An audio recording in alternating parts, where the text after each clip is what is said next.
and gentlemen, welcome to my channel.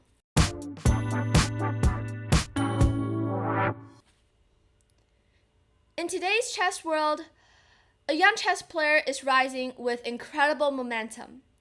Nodirbek Abdusattorov from Uzbekistan has done it again. He has won the 2025 London Chess Classic and the 2026 Tata Steel Chess Masters. And now he has captured the 2026 Prague International Chess Festival. 3 elite round-robin tournaments in a row. This is just simply incredible performance by him. An achievement that immediately grabbed the attention of the entire chess world. Now everyone is talking about him. Normally when you just win one tournament like these, it's completely fine. But when you win 3 of them in a row, now this is something unexpected or something way much higher. And he didn't do it with wild, risky play.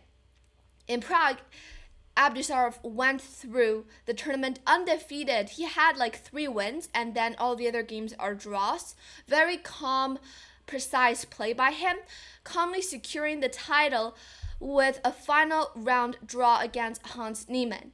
Now, game after game, he showed the same qualities: precision, control, and remarkable stability under pressure. At the very first 5 games, he wasn't the one who is leading the tournament. But then he just kept on performing extremely well. And then for the player who is leading the tournament, he collapsed after, in the last 4 rounds. And then Nodirbek had the chance to lead this tournament. But he definitely deserved this whole title and everything. So now the question is, many fans are now asking, is simple, the question. Why is Abdusattorov not suddenly, but becoming step by step even stronger than before? Part of the answer lies in his modern opening preparation. His positions often start comfortably right out of the opening, putting pressure on opponents where there are some lines that the opponents didn't know what to do, and then forcing them to solve difficult problems from the very beginning. But besides from this opening, because opening sometimes doesn't matter the most, it's the middle games and end games where you need to increase your advantage and then transfer into a winning advantage. But perhaps the most impressive quality from Nodirbek is that his calculation. In complex positions I have seen, Abdusattorov has an exceptional calculation and ability to find the most precise moves, continuations, turning small advantages into real winning chances. Now, this is something that a lot of players can't really do. For example, myself, recently I think I have a very specific problem that I play in tournaments. I have winning advantages or big advantages in the middle games or already from the opening. But then in the later half of the game where things start to get a bit complex and I am also under time pressure, things just start to go a little bit strange. And I sometimes just make those blunders that after I finish the game and analyze it, I just couldn't understand why I played it. So for a lot of players, we have this kind of issue that we need to fix, but it's a really hard issue to fix. But for Nodirbek, he knows exactly how to do it. He never throws a game, not never, but rarely throws a game when he is having a huge advantage. And also, there's another impressive quality in my opinion is that his consistency.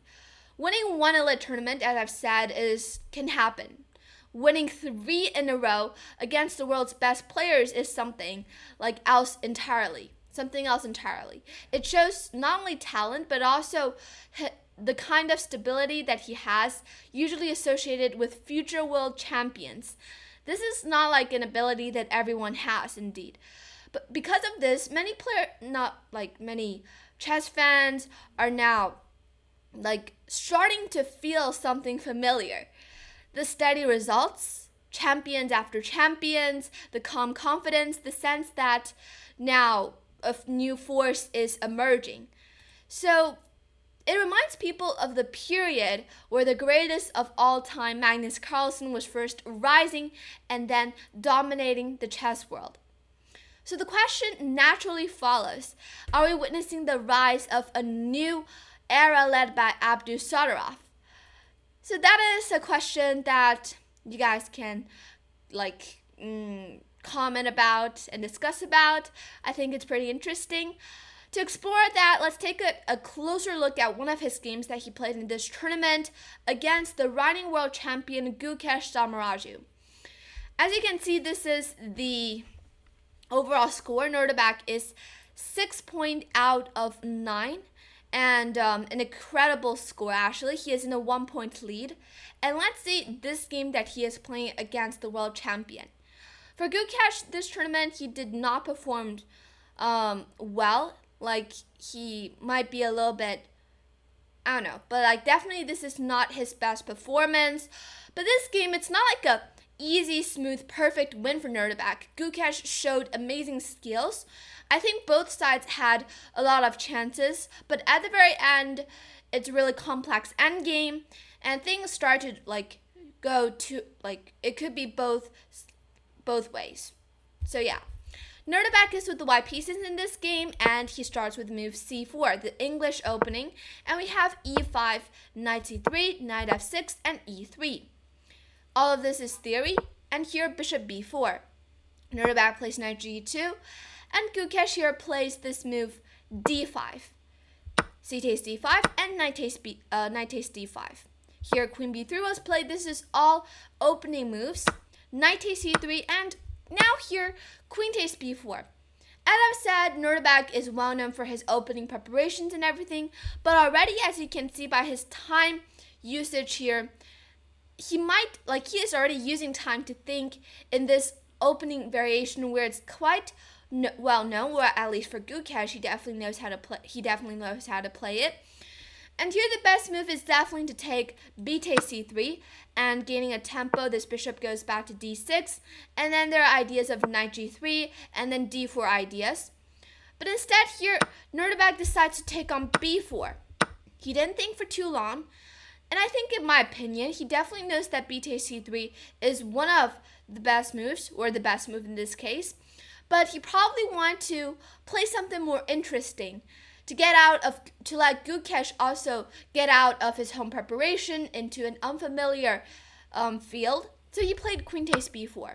And Gukesh here started to think for a minute and plays knight d5, which is very logical. Because besides knight takes d5, there's only knight takes e2. But then you just allow white to have this bishop pair, which is very nice. And also black cannot really castle right now. My throat. Sorry. Knight c6, and now queen c3 ideas, queen d6 maybe. But now, after, for example, castles, and ideas of b3, I think white here is having a much more comfortable position, slightly comfortable position, because of the bishop pair.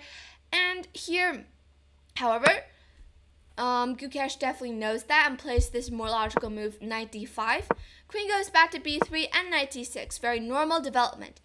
And as you guys can see here by the eval bar, things are not that bright for white's side. Black is having a slight initiative due to the fact that black is having a faster development. And also at the same time, white is playing too many queen moves in the opening and also not really developing his pieces. Nodirbek here definitely knows that he needs to develop faster and plays knight c3.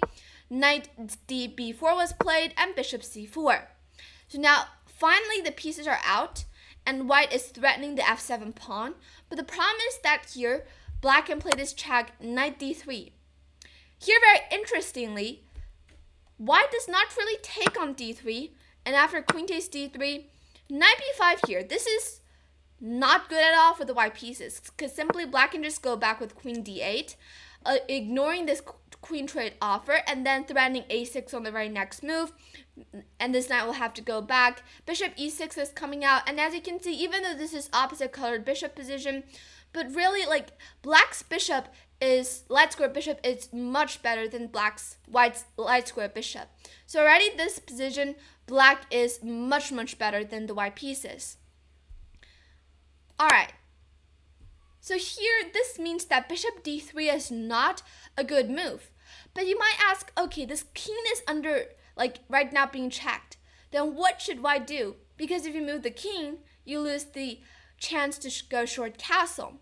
Or is that so? Here, Nodirbek says, it's not a problem, I'll give up short castling and play this move, king e2.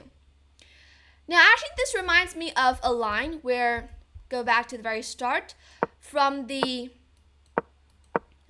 this variation, if I'm not mistaken. And I think it is here, knight c6, knight goes out, here, and is it bishop c5 if I'm not mistaken? And then if you go, this position, knight d6 check. This is all theory here. Again, the same thing. Black does not take on d6 because after queen takes d6, queen e7, bishop f4, white is much better here with the bishop pair and also faster development. But here black does the exact same thing and plays the bomb cloud king e7. Attacks this knight, and the knight has to be defended, and then e5. This is a very complex variation. Black, at the very end, can have the artificial castling with some ideas of going g6, king g7. It's not a problem at all for the black pieces. So very similar to the variation or the position reached here by both sides with king e2. Now this knight is being attacked and it has to go somewhere. And here Gukesh played this move, knight f4 check. A very tricky move because definitely you cannot take on f4 because then, knight d4 and you lose this queen on b3. But of course, Nodirbek spots that and goes king f1 back, also defending the g2 pawn at the same time. And here the knight goes back to e6, also blockading this diagonal and then preparing for short castle, queen d1 back. This move is logical, in my opinion, because there's always knight c5 ideas, and queen d1 is like a prophylactic move. And also, it has a brighter future on this side of the board. So going back to d1, I think makes perfect sense. And here black plays b6 with the idea of fianchettoing the bishop. Here b4 was played. Pretty aggressive, but the point is that here black cannot take because of queen a4 and then winning this knight on b4. So b4 now is threatening, well, not really threatening b5 because b5 allows black to play knight a5, but simply white just puts this pawn on b4, prevents any knight a5 or knight c5 ideas, gains space on the queen side, and that's the biggest benefit that this move has. You just play this move, doesn't really need to threaten any further ideas, just control. So this is all about controlling squares and everything. And here Gukesh plays bishop b7. He is developing his pieces. And a3 was played to defend the b4 pawn. But in fact, this is a really big, not a really big mistake, but a mistake. The problem is that a3 simply wastes tempo here. Now the point is that actually, after bishop b7, you can now play b5. b5. Because now after knight a5, white can take on e6. And after f takes e6 simply damages black's pawn structure. The difference is that, here bishop b7. The point is that if black, for example, plays short castle, here b5 is not good at all because after b5 there's knight a5. And after you take, black can just simply take bishop e6 and have a perfect structure with no problems at all, and white also having these problems on light squares. So now after bishop b7, the point is that there's no longer knight a5 and b5 is completely possible. But Nodirbek, he is not like a computer. He makes mistakes, of course, and plays this move a3. Defends this pawn, but now there's this really tricky move that black has, and Gukesh found it a perfect idea, queen h4. Attacking the bishop on c4, and now the point is that you can't really take. It's no good after f takes e6. There's now ideas of going queenside castle for the black pieces, and now the f file is opened up. This diagonal is opened up. Black will have a huge attack on white's king, who is still in the middle of nowhere and still needs a couple of moves to artificial castle and free this rook on h1. This is a very long and deep variation that needs to be calculated. And here, Nodirbek knows that bishop e6 is no good and defends with d3. Long castle. So as you can see now, a3's problem is now pretty obvious. It simply wastes tempo and allows black to finish his development much faster than white does, and black here has the initiative already.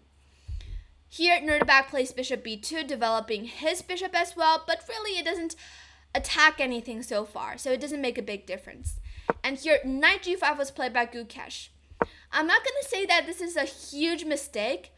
Knight g5 idea might be to get out of this diagonal first, and then with future ideas of pushing this pawn f5 ideas. But here, a better option would be to go rook h e8 to defend the knight. And then, for example, let's say if white goes h3 with this idea of get the king to safety, now there's f5. So this is a better way of getting black to play f5 instead of going knight g5. Because now white can simply play this move, which Nodirbek didn't play. He played instead h3. The better move is to go f3, but this move looks a bit risky because you see this 3 pawns on the third rank, but the fact is that it blockades this diagonal, and you just realize suddenly that this is extremely safe for the white pieces. Let's say if you go rook h8 with ideas of maybe going e4, but now you just go queen e1, offer a queen trade, and once the queens are off the board, white's king is completely safe, and simply with the bishop pair and everything, the better structure, white will gain the advantage. So black definitely needs to avoid the trade of queens, but now white can even launch an attack with h4, and now proving that this knight doesn't belong on g5, it has to go back. And then here with some ideas of going knight d1, for example, to maneuver to better squares and opening up this diagonal for the bishop. Lots of ideas, but h3 here also makes sense. f5 was played, and here rook c1. King b8 moves the king to safety, knight d5. But also white definitely has some counterplay on black's king as well, with always some b5 potential ideas of attacking. And here, this position is so complex that nobody knows what will happen. It's all about finding ideas to attack on the opponent's king. And here, Gukesh decided to make a rook lift. But this is a mistake because it wastes move basically. And he plays this move, rook d7, giving back some of his advantage. It simply wastes moves and also misses a very tricky tactic that white actually has. The better move here might be again to go rook h8 to support the center and wait to see what white will do. But here rook d7. And now this very tricky idea that white has, well, Nodirbek, he missed it and placed this move queen c2, giving the advantage right back to black. But here actually white can play this move knight c7. And can you see why? The point is that you cannot really take with a king because of bishop b5 and will be able to win this knight back in no time. And if you take with the rook, now the point is that there's b5. And if this knight goes to a5, oops, there's bishop b5 and you lose this rook even. So here, the only move is to go knight d4, but after takes, at least white gains the piece back and now plays something like queen e1. But this is still a position where black has definitely still a lot of chances like queen f4 with those ideas maybe.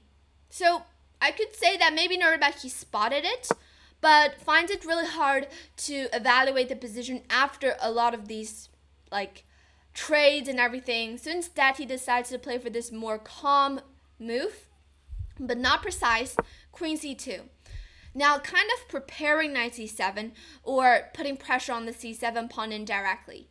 Here Gukesh played this move rook e8. Finally this move was played to defend the e5 pawn, and now there's no longer knight c7. Here Nodirbek plays this move f3. 2 mistakes in a row.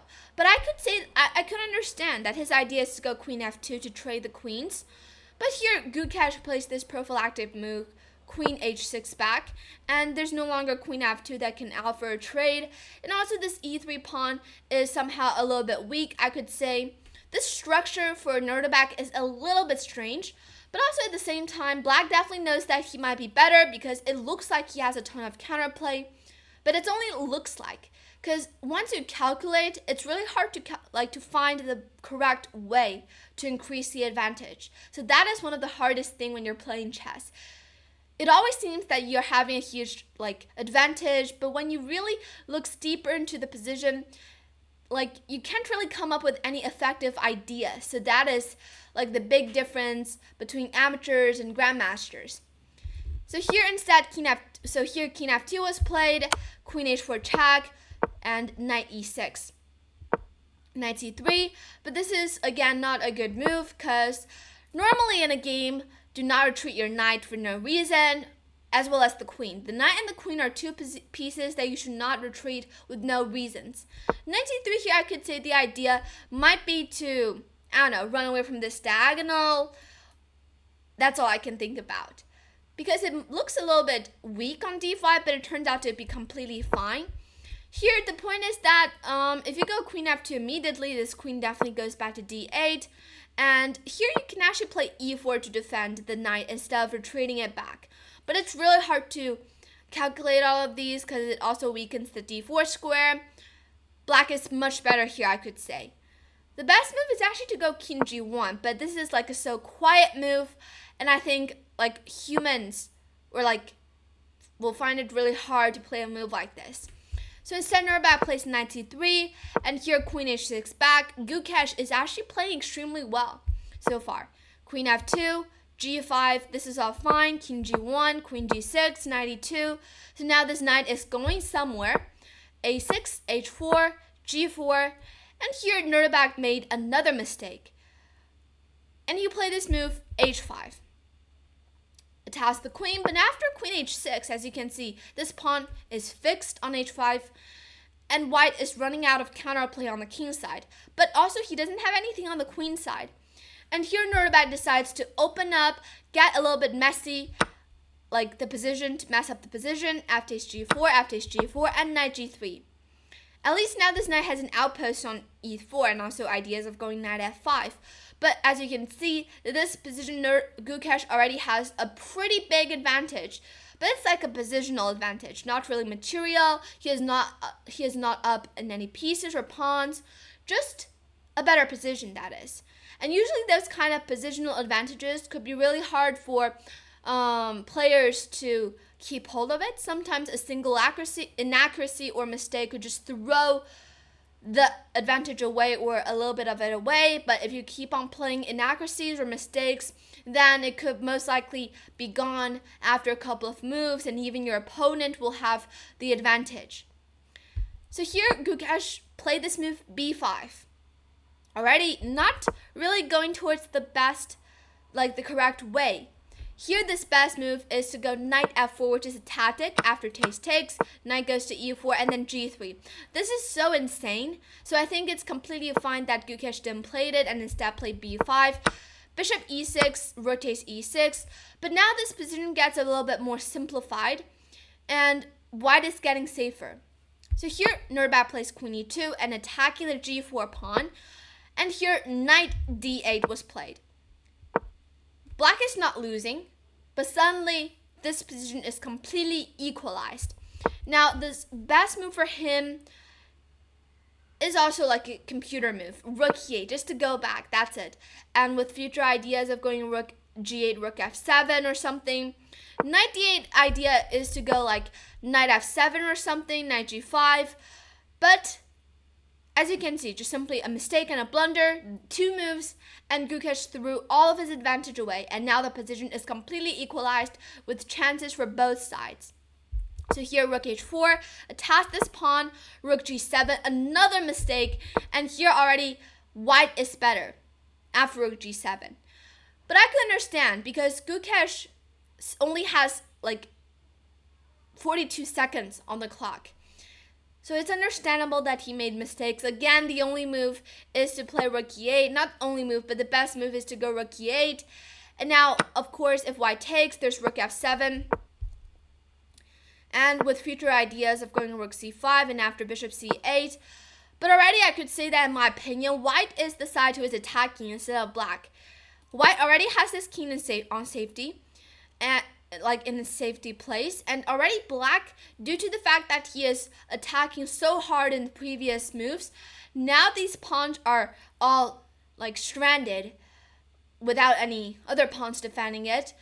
Suddenly there are a ton of weaknesses in Black's territory, and Gukesh already needs to switch sides and turn into defending mode. Here he played rook g7, desperately wanting to defend the pawn, but after e4 now, suddenly there's nothing that Black can do. This diagonal is being blocked up. There's no counterplay for this bishop. Bishop c8 also doesn't do anything now. Queen g5, knight f5. This knight has an excellent outpost on f5. Rook goes back to g8. Rook f1, a slight inaccuracy. Knight c6. Bishop c1, knight d4. Now this is like a very bad move by Gukesh. He needs to retreat back with queen d8. He can't really allow queen trades in the game after knight d4. Nodirbek, he didn't really trade, although he should have played bishop g5 takes and go for this endgame after king f2, knight goes back, and then knight takes. This opposite color bishop endgame is actually winning for white because this bishop is so bad and this d4 pawn is gonna fall. So like white is gonna win in that endgame, but instead Nodirbek plays queen d1, queen goes to d8, rook takes g4. He wanted to win a pawn first and just slowly win this. Queen takes g4, bishop c8, bishop e3, and we have knight trades, queen d7. Again, this is also an opposite colored bishop endgame, although the queens are on the board. And here Nodirbek got a little bit greedy and played this move, queen takes e5, throwing away almost all of his advantage. He got too greedy, in my opinion. He should have defended his pawns first with g4. And now, as you can see, Black doesn't have anything that he can do. No counterplay, simply down a pawn. And this rook needs to defend everything, but bishop g5 is coming. This is winning for Nodirbek. But instead, he got a little bit greedy and played queen takes e5. And he saw rook f5, but after takes, queen d4, without the rooks on the board, Black suddenly has chances to draw. In fact, this is a draw position, although there's always checkmate ideas that Black needs to be careful about. So here, both sides play completely fine. Nodirbek is trying to create chances, but Gukesh is also defending really nicely, although with only 1 minute left on the clock. And the problem is that Gukesh still needs to look out for the h7 pawn as well, and also the c7 pawn needs to protect his weaknesses at the same time. So it's really hard to not make a single mistake, but this is all completely fine. Black is just in time to look over or protect everything. But now as the king goes up, the pawn goes up, it gets even more tricky. Now that it's still a draw, queen g6 check, king goes back to h4, and now suddenly white is threatening queen c7 checkmate. And here basically it's really hard for Black to defend. Queen d6 is the best move, but you have to give up a pawn. And now maybe a queen h8, but then there's queen d8. As long as the queens are off the board, it's a draw. And if he takes, maybe Gukesh was worried about this, but this is a draw, king d7. So definitely, actually queen d6 just draws. But Gukesh only has 37 seconds left on the clock, and he played this move which seems logical, but loses on the spot. And he played this move, queen f7, which definitely comes to a lot of people's mind because it defends the pawn as well as this pawn, prevents any ideas, keeps the position together. But now white has this really quiet and calm move that wins on the spot, g5. And after bishop f3, threatening queen h5, but now this follow-up idea that definitely Gukesh missed, g6. And suddenly, Black's position is just falling apart. He can't really take the g6 pawn with this pawn because of queen takes, beautiful tactic takes, and the pawn promotes. And he can't really take on g6 because of queen c7 checkmate. And then he resigned this position because there's nothing that he can do. Also loses because a promotion is coming. What a beautiful win by Nodirbek. This ending was extremely amazing. Gukesh, he also defended pretty well, but under time pressure, anyone can make mistakes, blunders, and just simply throw a winning or even like a draw or even a winning position away. So, but for Nodirbek, again, he gave enough pressure on his opponent and showed amazing techniques. So yeah, this title, this champion, he clearly deserved it. He drew a lot of games and also won the 8th round against David Navarra, and then finished with a draw against Hans Niemann, a beautiful tournament that he had. And I found this game to be extremely like the touching game of this whole tournament for him. So yeah, hope you guys enjoyed my recap of this game. And for Nodirbek, he is winning so many tournaments. So is he like the next Magnus Carlsen or the next dominant chess player of the chess world? Nobody knows. But right now, yeah, I hope you guys enjoyed my recap of this game as well as watching this whole video. Thank you guys for watching. Please subscribe and I'll see you in the next video. Bye!